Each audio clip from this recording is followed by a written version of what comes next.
ఎప్పటికప్పుడు కూడా మనం చేయవలసిన పని జీవము కలిగిన దేవుణ్ణి మాత్రమే ప్రేమించాలి. ఎవరిని? ఎవరిని కూడా. అవునా కదా? ఏదైనా నమ్ము దేవుడు తర్వాత కన్న బిడ్డలైనా బంగారమైన వస్తువులైనా ఏదైనా సరే జీవము కలిగిన దేవుని తర్వాత. అలా కోల్పోయిన వాళ్ళు ముగ్గురు గురించి చెప్పాను. ఆ ముగ్గురు మాస్టర్ చెప్పేస్తే నేను ముందుకెళ్ళిపోతా. వాక్యం తప్పుడు కొట్టండి గట్టిగా, ఇంక చెప్పలేక. నెక్స్ట్ మళ్ళీ వాటి నాపగా ఇచ్చేయండి అన్ని. నెక్స్ట్ మూడవది పర్లేదు, ఇంకొకళ్ళు ఎవరు పట్టండి అమ్మా, నేను చెప్పాలి. హల్లెలూయా అంటే 3 బహుమతులు ఇప్పుడు ఆమెకేనా? హల్లెలూయా. దోస్తులు ఎలా అంటుంది, నిజం డబ్బులు ఇచ్చాను. హల్లెలూయా. సరే, యవనస్తుడు దేన్ని ఎక్కువగా ప్రేమించాడు? ఇది చెప్పండి. యవనస్తుడు ఎక్కువగా దేన్ని ప్రేమించాడు? ఓకే. గారడి సీమోను దేన్ని ప్రేమించాడు? అన్నయ్య సఫీరా దేన్ని ప్రేమించారు? చూసి చెప్పట్లేదు ఎవరు? ఓకే, మంచిది. అలే అందరూ తప్పట్లు ఏం కొట్టాలి, తప్పట్లు. హల్లెలూయా. మంచిది. ఇవాళ మనం ఒక వాక్యం ధ్యానం చేసుకున్నాం. యాక్చువల్గా నేను ఈ వాక్యాన్ని ముందుకు వెళ్దాం అనుకున్నాను. అసలు దేవుని కంటే అన్నిటికంటే దేవుణ్ణి ప్రేమించి కన్న బిడ్డల్ని వదిలిపోయినోళ్ళు, కన్న బిడ్డల్ని వదిలేసిన వాళ్ళు, కన్న బిడ్డని బలిగా అర్పించిన వాడు, కన్న బిడ్డని బలికి ఇచ్చేసినోడు, ఇలా కొంతమంది ఉన్నారు. వీళ్ళందరి గురించి వాళ్ళు చెప్పాలనుకున్నా. కానీ వాళ్ళు చెప్పాలనుకున్న వాక్యంలో నుంచి ఇంకో వాక్యం ముందుకు వెళ్తాం. ఇంకో వాక్యం ఏంటి అంటే, ఇందాక మనం ఒక పాట పాడుకున్నాం కదా. ఏం పాడింది? తమ్ముడు పాడాడు కదా. ఏం పాట చెప్పండి పాట? మారాలంటే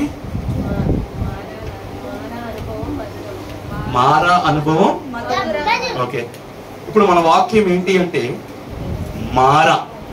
యాక్చువల్గా ఇది ప్రిపేర్ అయిన వాక్యం కాదు, ఇప్పటికి వస్తున్న వాక్యం ఇది. మారా అనుభవం మధురముగా. ఇది క్యాప్షన్.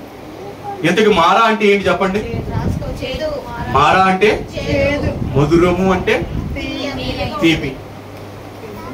అంటే దేవుడు అంటున్నాడు, మారా లాంటి నీ జీవితాన్ని దేవుడు మధురముగా మార్చాడు. చేదు లాంటి నీ బ్రతుకుని దేవుడు ఒక తీయని తనంలోకి, ఒక తీపి తనంలోకి దేవుడు తీసుకెళ్తున్నాడు. హల్లెలూయా. అంటే నీ పాత బతుకు, పాత జీవితం ఎలా ఉంటుందంటే మారా అనుభవంలో ఉంది. ఎప్పుడు చూసినా చేదు అనుభవాలు, చేదు మాటలు, చేదు మాత్రమే మన జీవితంలో మిగులుతున్న వేళలో. అందుకని దేవుడు ఏమన్నాడు సార్? నీ వాక్యము చెప్పాలి. నీ వాక్యము దేనికంటే మధురమంట? కర్ర పట్టుకోండమ్మా. ఇప్పుడు జ్యోతి అప్పుడు కొట్టండి.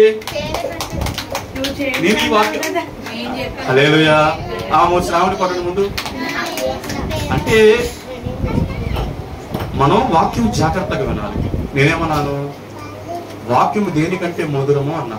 అంటే జుంటే తేనె దారుల కంటే మధురమైనది వాక్యం. ఎప్పుడైతే జుంటి తేనె దారుల కన్నా మధురమైన వాక్యాన్ని నువ్వు ఎప్పుడైతే నువ్వు తీయగలుగుతావు, నువ్వు ఎప్పుడైతే తీసుకోగలుగుతావో, ఎప్పుడైతే వాక్యం అనుసరించి బ్రతకగలుగుతావో, ఇదిగో నీ జీవితం మెరవబడుద్ది. నీ జీవితంలోకి ఒక వెలుగు ప్రకాశిస్తుంది. తెలుసా? నేను చెప్పడం కాదు కానీ ఒక మాట ఉంది. ఒకసారంట సౌలు గారు బాగా యుద్ధం చేస్తున్నారు. బాగా వినండి. సౌలు గారు బాగా యుద్ధంలో ఉన్నారు. యుద్ధంలో ఉంటే చెప్తాడు. ఏం చెప్తాడు? ఈ శత్రువులు మన చేతుల్లో ఓడిపోయే వరకు ఎవడు కూడా ఏమీ కూడా ముట్టుకోకూడదు అంటాడు. ఏమంటే చెప్పండి? ఈ శత్రువులు మన చేతిలో ఓడిపోయే వరకు ఎవడు కూడా ఏది కూడా ముట్టకూడదు అంటాడు. అవునా కదా? అప్పుడు యోనాతాను గారు యుద్ధంలో గెలిచి ముందుకు వెళ్తూ అక్కడ ఉన్న ఒక కొండ తేనె కిందకు వస్తుంది. తేనె కొండ మీద నుంచి తేనె కిందకు వస్తూ ఉంటుంది. కిందకు వస్తూ ఉంటే ఆ తేనెని తీసుకొచ్చి అలా నోట్లో పెట్టుకోగానే అంట కళ్ళు మెరవడం మొదలెట్టినాయి అంట, ప్రకాశించినాయి అంట. చూడండి ఒక మాట.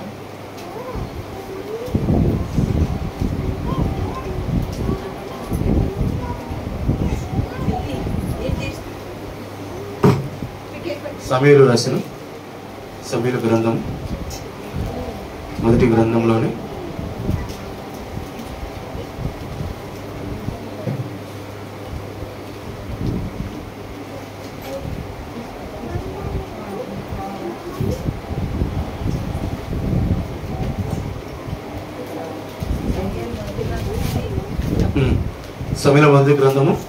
14వ అధ్యాయం 27 వచ్చిన ఫాస్ట్ గా సమూయేలు 14:27 త్వరగా. అయితే యోనాతాను తన తండ్రి జనుల చేత వినలేదు గనుక తన చేతి కర్ర చాపి దాన్ని కొనను తేనె పట్టులో ముంచి తన చెయ్యి నోట్లో పెట్టుకొనగా అతని కన్నులు హల్లెలూయా హల్లెలూయా ఏమైందంట? తన కన్నులు ప్రకాశించెను. అంటే ఎప్పుడైతే ఈ జుంటే తేనెల తింటే తేనె కంటే మధురమైన వాక్యాన్ని ఎప్పుడైతే నీ జీవితంలోకి తీసుకుంటావో, వాక్యం ప్రకారం ఎప్పుడైతే జీవించడం మొదలు పెడతావో, ఇదిగో నీ బ్రతుకు కూడా ప్రకాశిస్తుందంట. ఏం ప్రకాశిస్తుంది? నీ బ్రతుకు ప్రకాశిస్తుంది, నీ జీవితము ప్రకాశవంతంగా తయారవుతుంది. హల్లెలూయా హల్లెలూయా. అంటే మహారా లాంటి జీవితాన్ని దేవుడు ఎలా మారుస్తున్నాడంటే మధురముగా మారుస్తున్నాడు. అవునా కదా? చాలా మంది ఎలాంటి స్థితిలో ఉన్నారంటే చేదైన పరిస్థితుల్లో ఉన్నారు. ఎటు చూసినా చేదే ఎదురవుతుంది. దేవుడు అంటున్నాడు ఆ చేదుతనాన్ని దేవుడు ఎలా మారుస్తాడంట? మధురముగా మార్చగలిగిన దేవుడు. అందుకో మాడుతుడి కీర్తన గ్రంథము 18వ కీర్తన 46వ వచనం ఫాస్ట్ గా.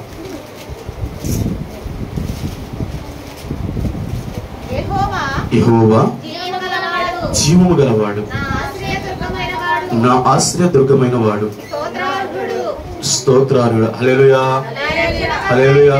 చాలా ఎవరంటేనా? యెహోవా జీవము గలవాడు, నా ఆశ్రయదుర్గమైన వాడు, స్తోత్రార్హుడు. ఆయన ఎవరు అంటే ఎవరంటే ఆయన జీవము కలిగిన వాడు. ఆయన నీలో జీవం ఉంది అంటే, నువ్వు బ్రతుకుతున్నావు అంటే, ఇక నువ్వు సజీవుడిగా భూమి మీద ఉన్నావు అంటే కేవలము ఆయన ఇచ్చిన జీవము ద్వారా మాత్రమే. హల్లెలూయా. నువ్వు తింటున్న తిండి కాదు, నువ్వు తాగుతున్న నీరు కాదు, నువ్వు వెళుతున్న దారి కాదు, కానీ కేవలం ఆయన జీవాధిపతిగా ఉన్నాడు కాబట్టి నువ్వు జీవముతో ఉన్నావు. చెప్పాలి ఏంటంట? ఆయన జీవాధిపతిగా ఉన్నాడు కాబట్టి నువ్వు జీవముతో ఉన్నావు. సజీవుడిగా ఉన్న నీవంట నిత్యము ఆయనకు స్తుతులు చెల్లించబడుకుంటానంట.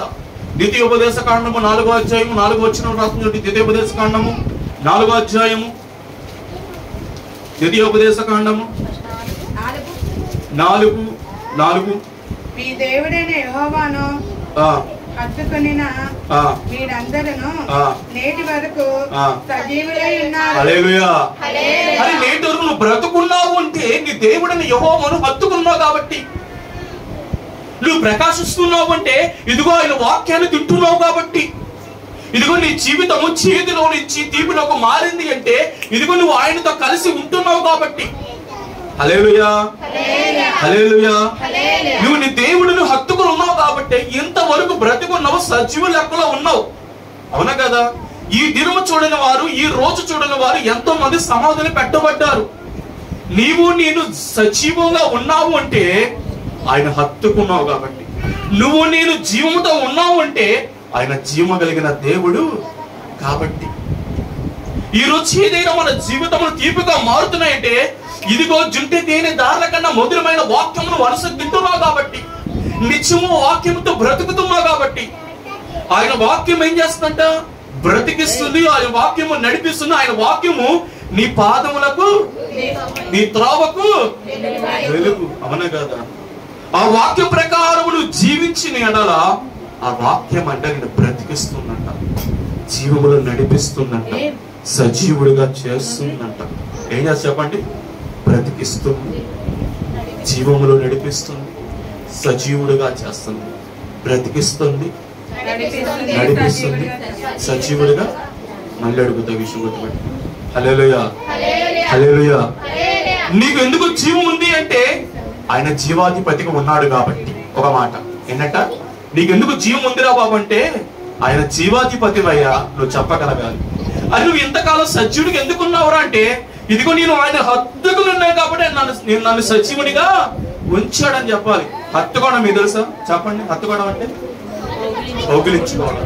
నువ్వు నీ దేవుడిని కౌగిలించుకుని ఉన్నావు కాబట్టి, ఆయన వాక్యాన్ని హత్తుకున్నావు కాబట్టి నువ్వు సజీవునిగా భూమి మీద తిరగడానికి దేవుడు నీకు ఒక కృపనిచ్చినాడు. అవునా కదా? హల్లెలూయా.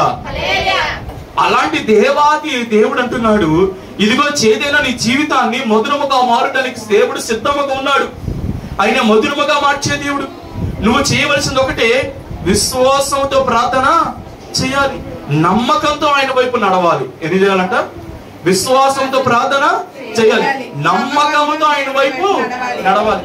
ఈ రెండు మన జీవితంలో మనం కలుగుంటే ఖచ్చితంగా చేదైన వేరు ఏమైనా మన జీవితంలో ఉందేమో కానీ వాటిని పీకి పక్కన పెడేస్తాడు దేవుడు. హల్లెలూయా, హల్లెలూయా. చూడండి, ఒక మాట చూద్దాం ఇక్కడ ఫాస్ట్ గా. నిర్గమాకాండము 15వ అధ్యాయము 22వ వచనం. ఫాస్ట్ గా నిర్గమాకాండము 15వ అధ్యాయం 22వ వచనం. మోషే ఎర్ర సముద్రము నుండి జనులను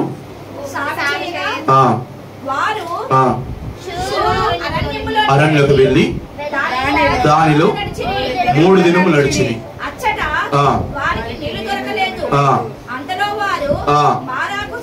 హల్లెలూయా.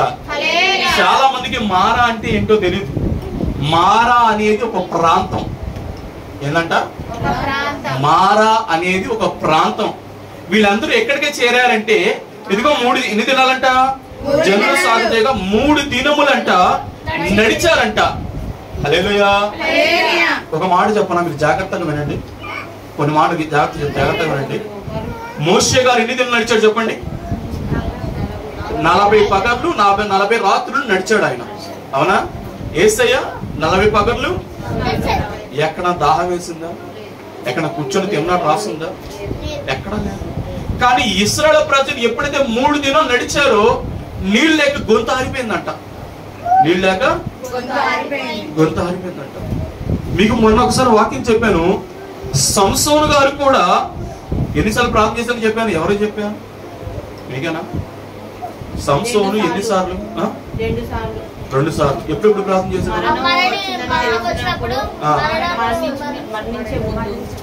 కొట్టనమ్మ గట్టిగా కూడా. మరణం వస్తుంది అని తెలిసినప్పుడు కొట్టాడు. ఒకసారి ఇదిగో గాడిద పచ్చి దవడ తీసుకోనంట. గాడిద పచ్చి దవడ తీసుకొని 1000 మందిని చంపేశాడంట. ఎంతమంది?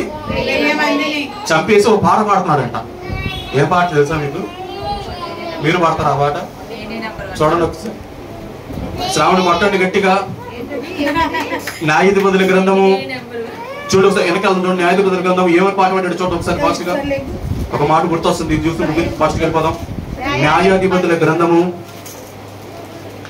15వ అధ్యాయము 15వ వచనం. సూపర్. చూడండి 15 ఫాస్ట్ గా.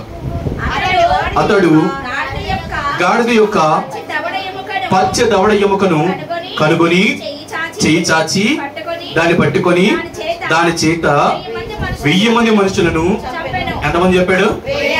మీరు బాగా గుర్తు పెట్టుకోండి. గాడిద ఎండి దవడ, పచ్చి దవడ. పచ్చి దవడ చేతిలో ఉండిద్దా? పచ్చి దవడ చేతిలో ఉండదు. ఇవి ఎంత పట్టుకున్నా జారిపోతాయి కిందకి. కానీ సంసోను గారికి దేవుడు ఎంత బలం ఇచ్చాడు అంటే ఆ పచ్చి దవడ చేతితో పట్టుకోనంట 1000 మందిని చెప్పాడంట. హల్లెలూయా. ఈ బలము ఇతనదా దేవుడిదా? దేవుడిదా? కానీ ఇతను అనుకున్నా ఇది నా బలము అనుకొని ఒక సాంగ్ పాడుతున్నాడంట. ఆ కింద ఒక చూడండి. ఆ కింద ఒక చూడండి.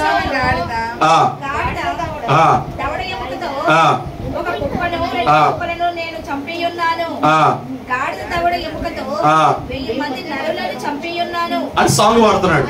ఇదిగో నేను ఒక కుప్పని చంపాను, 2 కుప్పలు చంపాను, ఇదిగో 1000 మందిని చంపాను, నా బలముతో చంపాను పాట పాడుతూ ఉంటేనంట. పాట పాడి ఎక్కడ పడ్డాడు తెలుసా మీకు? చూడండి 18వ వచనం. అప్పుడతడు మిక్కిలి దప్పికొనగా యెహోవా మొరపెట్టి నీవు నీ సేవకుని చాలు. ఇక్కడ చూడండి ఒక మాట వినండి, ఏమన్నా చెప్పండి, వాక్యం సరిగ్గా చదవాలి. నీ సేవకుని చేతిలో చదవండి. అమ్మా ఒక మాట వినండి, దాహం వెయ్యక మునుపు ఏం పాడాడు చెప్పండి పాట? నేనే చంపా 1000 మందిని, నేనే పచ్చితోటతో చంపా, ఈ కుప్ప నేను చంపింది, ఈ కుప్ప నేను చంపింది, ఇదిగో 1000 మంది నేను చంపాను పాడబడా? ఎప్పుడైతే ప్రాణం పోయే పరిస్థితి వచ్చిందో అంటున్నాడంట, ఇదిగో నీ సేవకుని చేతిలో నుంచి ఈ గొప్ప రక్షణను దయచేసిన తర్వాత నేనిప్పుడు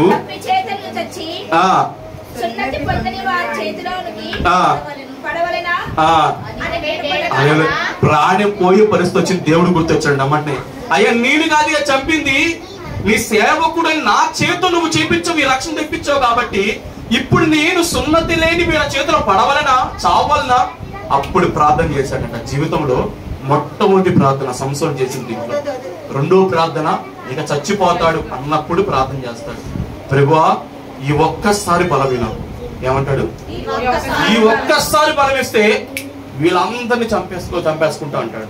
తెలుసా మీకు, తన బ్రతుకు దినములో ఎంతమంది అయితే చంపాడో శత్రువులని, తను చనిపోయేటప్పుడంతా అంతకంటే ఎక్కువ మందిని చంపాడంట. హల్లెలూయా, హల్లెలూయా, హల్లెలూయా. అందుకని మన జీవితంలో మారాలాంటి అనుభవాన్ని దేవుడు ఎలా మారుస్తాడంట? మధురముగా. అవునా కదా? కానీ చాలా మంది ఏం చేస్తున్నారంటే, ఇగో ఇది బలము నాది, కానీ నేనే చేస్తా అని ఎప్పుడు మనం చెప్పుకోకూడదు. అవునా కదా? కొంతమంది సేవకులు ప్రార్థన చేయగానే ఏమంటారు తెలుసా? నేను ప్రార్థన చేయడం ద్వారా ఇలా జరిగింది అంటాడు. అవునా? కాదు, దేవుడి కృప వల్ల ఇలా జరిగింది అని చెప్పాలి. అవునా కదా? మనుషులు ఏమాత్రం, అవునా కదా? దేవుడు ప్రార్థన చేయించాడయ్యా, దేవుడు కృపించాడయ్యా అన్నాడు. మొన్న మా తమ్ముడు దోషిగా నేను ఒక ఊరిలో వచ్చాను చెప్పానా? టీ నరసాపురం ఊరిలో వచ్చాం. ఆ ఊరిలో వచ్చినాక అక్కడ ఏ ఊరు అది? టీ నరసాపురంలో ఒక ఊరికి వెళ్ళి వచ్చాం కదా, ఊరి అది ధర్మాజిగూడెం దాటినాక ఒక రూమ్ లోపల ఊరు వెళ్ళాం. సిస్టర్ ఒక ఆమె ఉంటే వాళ్ళ ఇంటికి వెళ్ళొచ్చు. వాళ్ళ ఇంట్లో ఒక సమస్య ఉంది, ఒక ప్రాబ్లం ఉంది. వాళ్ళ మదర్ వల్ల ఏదో ప్రాబ్లం ఎదురైంది. వాళ్ళకి ఎదురవుతే సరైన ప్రార్థన చేయడానికి వెళ్ళా. ఇంట్లోకి వెళ్ళి ప్రార్థన చేస్తూ ఉంటే ప్రార్థన చేసినాక చెప్పాను, మీరు సొంత నిర్ణయాలు తీసుకోమాకండి, దేవుడు చేస్తానని చెప్పాడు, దేవుడు మాట్లాడాడు, మీరు జాగ్రత్తగా మీ సొంతంగా ఏం చేసుకోమాకండి అని చెప్పేసి ప్రార్థన చేసి మా దాన్ని వెళ్ళిపోయినాక దాంట్లో మీ దేవుడు పరీక్ష చూపిస్తామని చెప్పాము. అంత అయిపోయింది. వాళ్ళు సాయంత్రం మళ్ళీ మాకు ఇప్పుడు నెక్స్ట్ మార్నింగ్ అమ్మాయి ఫోన్ చేసి అన్న మీరు ఇలా చేసేలా, మీరు ఇలా చెప్పి వెళ్ళారు, మాకు సమస్యకి సాయంత్రం కల్లా చిన్న గొడవ జరిగింది, ఆ గొడవలోని పరిష్కారం స్టార్ట్ అయిందని చెప్పింది. హల్లెలూయా. అంటే ఇది ఎవరు చెప్పించారంటే దేవుడు చెప్పించాడు. మన సొంత ప్రయత్నాలు, మన సొంత ఆలోచన మాత్రము కాదు. హల్లెలూయా. అంటే ఏదైనా నీ జీవితంలో చేదైనా వేరు పోవాలి అంటే నువ్వు దేవుడినే స్తుతించాలి. ఎందుకంటే ఆయన జీవము కలిగిన దేవుడు ఆయన. అవునా కదా? నీకు జీవం ఉన్నది అంటే దేనివల్ల నీకు జీవం? ఆయన జీవము గల దేవుడు. నువ్వు ఎందుకు సజీవుడిగా ఉన్నావు భూమి మీద? ఆయన హత్తుకున్నావు కాబట్టి. అవునా కదా? హల్లెలూయా. సరే వెనక్కి చూడండి, ఫస్ట్ నిర్గమాకాండంలో వెనక్కి వచ్చి చూడండి, 15వ అధ్యాయము 22వ వచనం. ఫాస్ట్ గా నిర్గమాకాండం 15:22 త్వరగా చదవండి. సముద్రం నుండి జనులను చేయగా వారు శూరు అరణ్యంలోనికి వెళ్లి దానిలో 3 దినములు నడిచిరి. అచ్చట వారికి నీళ్లు దొరకలేదు. అంతలో వారు మారాకు చేరిరి. మారా నీళ్లు చేదైనది కనుక వారు ఆ నీళ్లు తాగలేకపోయిరి. అందువలన దానికి మారా అని పేరు కలిగెను. ప్రజలమేమి త్రాగుదమని మోషే మీద షడుగుపడగా అతడు యెహోవాకు మొరపెట్టాను. అంతటా యెహోవా అతనికి ఒక చెట్టును చూపెను. అది ఆ నీళ్ళలో వేసిన తరువాత నీళ్లు మధురములాయెను. హల్లెలూయా, హల్లెలూయా. మారా మధురము ఈ రెండు కూడా మనకి ఈ కీర్తన, ఈ గ్రంథంలో తెలిసిపోతాయి. అవునా కదా? మారా అనుభవాన్ని మధురముగా ఎలా మార్చండి దేవుడు చూపిస్తాను. ఒక చెట్టు ఉందయ్యా, ఆ చెట్టును కొట్టేసి ఆ చెట్టును దాంట్లో వెయ్యి, ఆ నీళ్లు మధురముగా మారుతాయి. హల్లెలూయా. మారాలంటే మన జీవితంలో మారాలి అన్నా, దేవుడి కృపలో మనం నడవాలి అన్నా మనం ఏం చేయాలంట? దేవుని వాక్యము నిత్యము పఠించే వారిగా ఉండాలి. విశ్వాసముతో ప్రార్థన చేయాలి, నమ్మకంతో ఆయన వైపు నడవాలి. ఏం చేయాలంట? విశ్వాసముతో ప్రార్థన చేయాలి, అంతేగాని మన సొంతంగా నడిచేస్తూ, వినండి బాగా, ఏంటంట? మన సొంతంగా నడుచుకుంటూ వెళ్ళిపోతూ, మన సొంత నిర్ణయాలు తీసేసుకుంటూ, మన సొంత ఆలోచనలు తీసేసుకుంటూ, ఏంటంట చెప్పండి? సొంతంగా నడుచుకుంటూ, సొంత ఆలోచనలు చేస్తూ, సొంత నిర్ణయాలు చేస్తూ, ఇదిగో ఇది దేవుడి వల్ల నాకు కలిగిందో నువ్వు చెప్పగలుగుతావు అట్లాగా? నీ చేతులారా నువ్వు చేసుకొని, ఇదిగో నన్ను నా దేవుడు ఇలా చేశాడు అని నువ్వు చెప్తావు అట్లాగా? వాక్యం నువ్వు సాక్షిని చెప్పగలుగుతావు అట్లాగా? అది నీ చేతులారా నువ్వు చేసుకున్నావని తెలిసింది. చూడండి ఒక మాట చూడండి. రూతు గ్రంథము ఫాస్ట్ గా రూతు గ్రంథం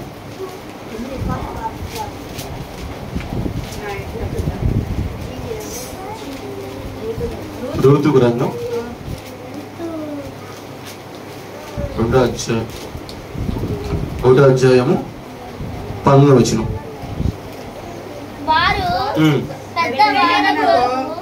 వచ్చినప్పుడు ఆ ఊరి వారందరూ వారి యొద్దకు గుంపు కూడి వచ్చి, ఈమె నయోమి కదా అని అనుకొనుచుండగా, ఆమె సర్వశక్తుడు నాకు చాలా దుఃఖము కలగచేసెను గనుక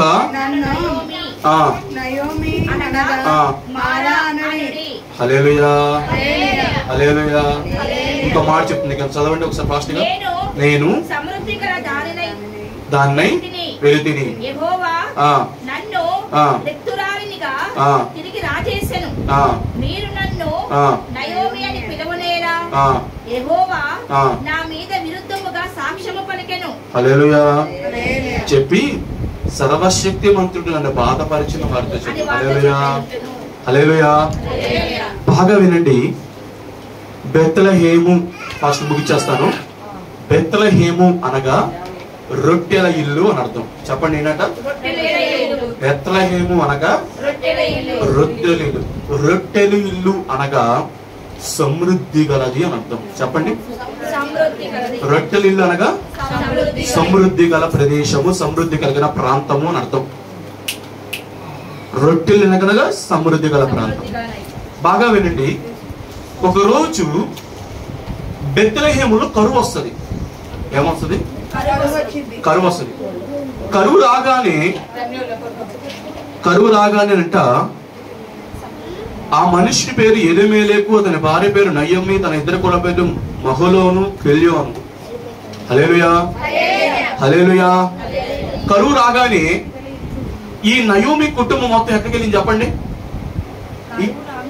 కరువు రాగానే, బాగా వినండి, కరువు రాగానే, ఇప్పుడు మన జీవితంలో ఒకసారి కష్టాలు వస్తాయి, నష్టాలు వస్తాయి, బాధలు వస్తాయి, శ్రమలు దుఃఖాలు వస్తానే ఉంటాయి. వచ్చినప్పుడు నువ్వు చేయాల్సిన పని ఏంటంటే ప్రార్థన చేయాలి. సమృద్ధి కలిగిన ప్రాంతంలో నుంచి, కృప కలిగిన ప్రాంతంలో నుంచి, ఇదిగో శాపగ్రస్తమైన దేశానికి వెళ్ళకూడదు. మనం చెప్పుకున్నాం కదా వాక్యము. ఏం చెప్పుకున్నాం చెప్పండి? ఏం చెప్పుకున్నాం? యెషయా 31 చదువుకున్నాం కదా. ఏం చెప్పుకున్నాం? లోబడని ప్రజలకు శ్రమ, ఐగుప్తు వెళ్ళే ప్రజలకు శ్రమ అని చెప్పుకున్నామా? ఐగుప్తు అంటే ఏంటి? లోకము. ఫరో అంటే సొంత బలము అని చెప్పుకున్నాము. చెప్పుకున్న వాక్యము. హల్లెలూయా హల్లెలూయా. అంటే ఈమె ఏం చేస్తుంది అంటే, ఆ ప్రాంతంలో కరువు రాగానే తన భర్త పేరు ఏంటి చెప్పండి? తన భర్త పేరు 1వ అధ్యాయం 2వ వచనం రాస్తుంది. తన భర్త పేరు తన భర్త పేరు ఎలీమెలెకు. పేరేంటంట? ఎలీమెలెకు. తన ఇద్దరు బిడ్డలు మహలోను, కిల్యోను. ఈ ఇద్దరిని తీసుకొని, ఆమెను, తన భర్తను తీసుకొని ఈమె ఎక్కడికి వెళ్ళిందంటే మోయాబు దేశానికి వెళ్ళిందంట. ఎక్కడ చెప్పండి? మోయాబీలు, అమోనీకీయులు, శాపగ్రస్తులు. ఎవరు వీళ్ళు? మోయాబీలు. తెలుసా నీకు? అసలు వీళ్ళు శాపగ్రస్తులు ఎలా అయ్యారో తెలుసా మీకు? చరిత్ర తెలుసా? ఈ మోయాబీలు, అమోనీకులు ఎవరో తెలుసా? లోతు కూతురికి బిడ్డ పుట్టిన బిడ్డలు వీళ్ళిద్దరు. ఎవరికి విన్నారుగా? లోతు కూతురు ఎవరితో పాపం చేశారు?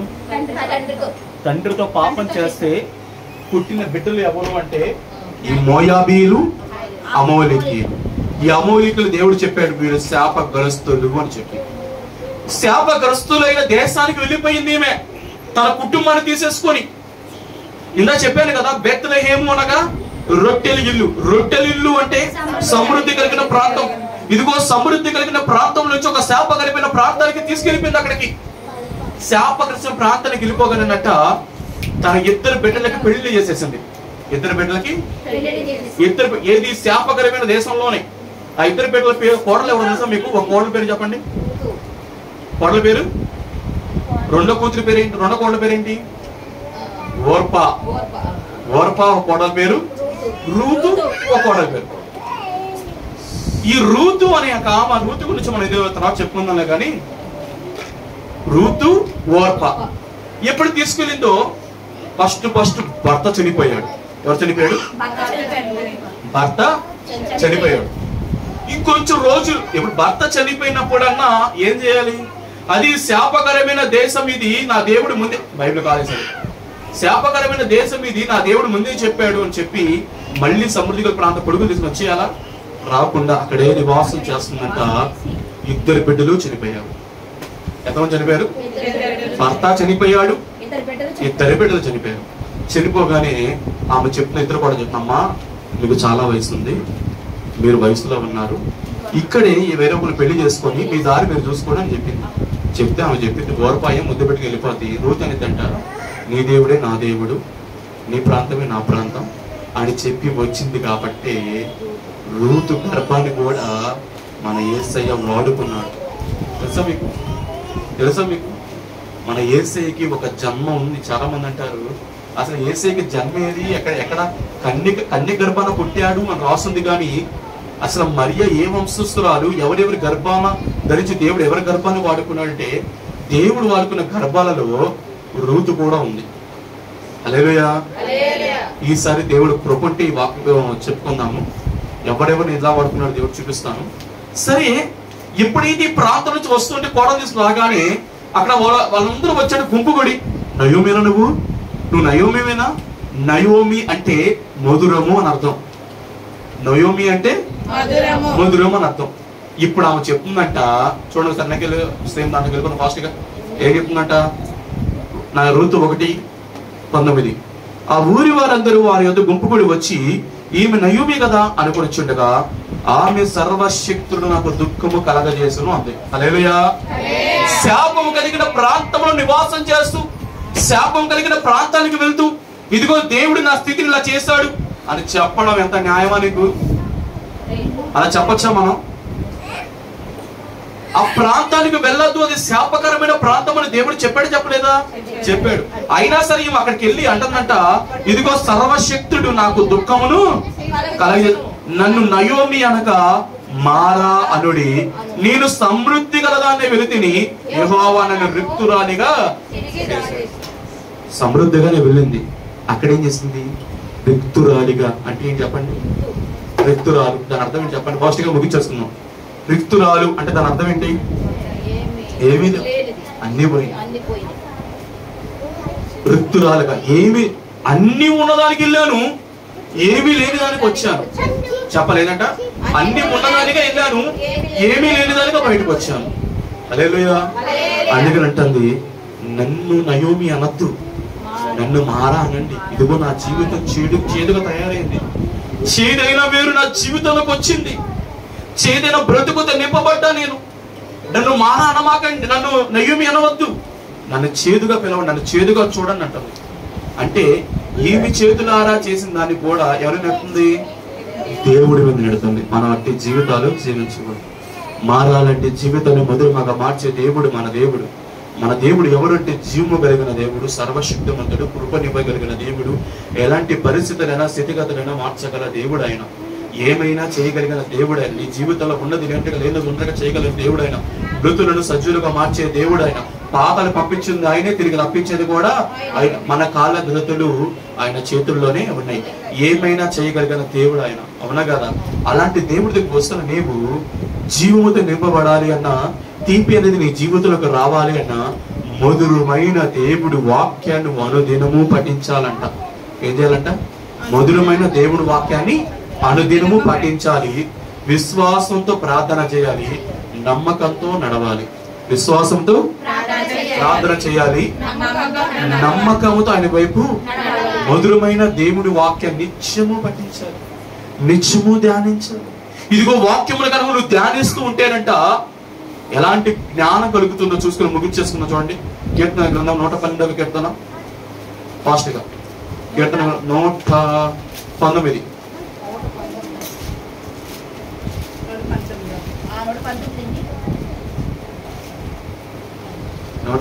కీర్తన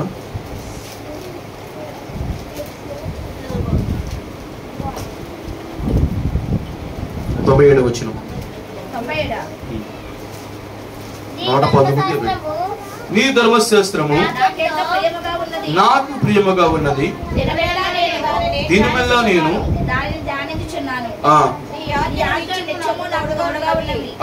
నా శత్రువులను మెచ్చిన జ్ఞానము అవి నాకు కలుగజేయుచున్నవి. నీ శాసనములను నేను ధ్యానించుచున్నాను. కావున నా బోధకులందరికంటే నాకు విశేష జ్ఞానము కలదు. ఎవరికంటే? బోధకుల కంటే విశేష జ్ఞానం కలిగింది.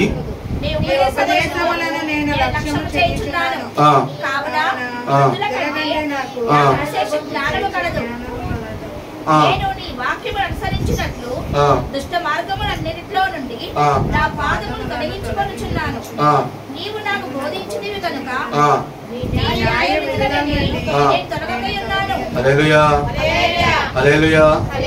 చెప్పండి. శత్రువుల కంటే విశేష జ్ఞానము, బోధకుల కంటే విశేష జ్ఞానము, వృద్ధుల కంటే విశేష జ్ఞానము. ఎన్ని జ్ఞానాలు చెప్పండి? బోధకుల కంటే, శత్రువుల కంటే, వృద్ధుల కంటే విశేష జ్ఞానము దేవుడిస్తాడు. నువ్వు వాక్యం పఠించడం ద్వారా. ఒకటి. రెండోది ఏంటంటే నమ్మకంతో నడవనన్నా కదా, అలా నమ్మకం నడవ నీకు వచ్చే ప్రయోజనం ఏంటి అంటే చూడండి, ముగించేద్దాం. కీర్తన 125 1వ కీర్తన ఫాస్ట్ గా. 125 1-2. యెహోవా యందు నమ్మక ఉంచువారు వారు కదలక నిత్యము నిలుచు సియోను కొండవలే ఉంటాడు. యెరూషలేము చుట్టూ పర్వతం ఉన్నట్టు యెహోవా ఇది మొదటి నిత్యము తన ప్రజల చుట్టూ. యెహోవా యందు నమ్మకంతో నడుచువారు చుట్టూ అంట వాళ్ళు ఎలా ఉంటారంటే కదలక నిత్యమున సియోను. అరే కొండ కదిలిద్ది ఎక్కడకన్నా? కొండ కదిలిద్దా? వర్షం వచ్చింది కదిలిపోద్దా? లేదా తుఫాన్ వస్తుంది కదిలిపోద్దా? నీళ్ళు వస్తుంది కదిలిపోద్దా? నిత్యము నిలిచి సియోను కొండ వలె నువ్వు ఉండగలుగుతావు. ఎప్పుడు? నమ్మకముతో ఆయన వైపు నడిచినప్పుడు. అవునా కదా? నువ్వు రోజు ఆయన వాక్యాలు పట్టించినప్పుడంట నీకు విశేష జ్ఞానం కలిగిద్ది అంట. నమ్మకంతో ఆయన వైపు నడిచినప్పుడంట నువ్వు నిత్యము కదలని సియోను కొండవలె ఉంటావు. నీ చుట్టూ దేవుడు ఉంటాడంట. ఎక్కడ ఉంటాడు? నీ చుట్టూ. మరి విశ్వాసముతో ప్రార్థన చేయడం వల్ల ఏ ప్రయోజనం తెలుసా? చూడండి అక్కడే 126 కీర్తన 5వ వచనం ఫాస్ట్ గా ముగించేసుకుందాం. కన్నీళ్లు విడిచుచు విత్తువారు సంతోషగాన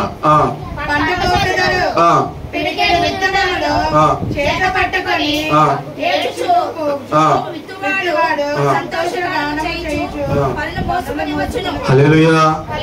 నువ్వు విశ్వాసంతో ఎప్పుడైతే ప్రార్థన చేయగలుగుతావంట, కన్నీళ్లు విడిచి ఎప్పుడు విత్తగలుగుతావో సంతోషంతో పంట కోస్తావంట.